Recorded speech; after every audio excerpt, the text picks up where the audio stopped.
Let's go back and take a look at some of the video I made in the first few days after we bought the trailer, where we took the plywood off and began insulating the walls. It's day one of working on Serenity. The first thing we're going to do is take the plywood off the walls, insulate them. Now, I've only looked at a couple of enclosed cargo trailers, but this seems to be a common build tactic.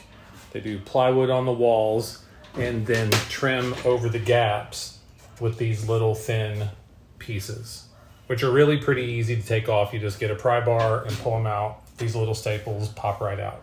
Now with the plywood off, you're basically looking at the inside of the aluminum walls, which is really great because you have an opportunity to find things like this, which is a hole that I can plug, otherwise it would have leaked, and to see that the lights are just not attached at all.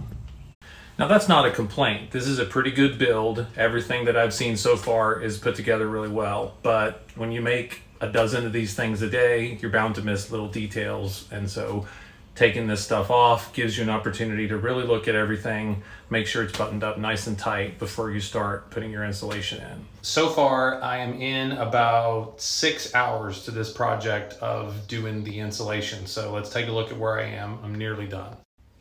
Because of the thickness of my wall joists, I was able to get 2 sheets of R-Max, which is about 3.2 R in between each one, which gives me 6.5 of insulation all the way around the trailer. The aluminum foil tape does a great job of sealing, so I have a complete vapor barrier. I will show you guys in future videos how I intend to always have access to my external wiring, so I've left a bit of gap around things that punch through the skin. Let's take a look at the insulation being done on the walls and the ceiling.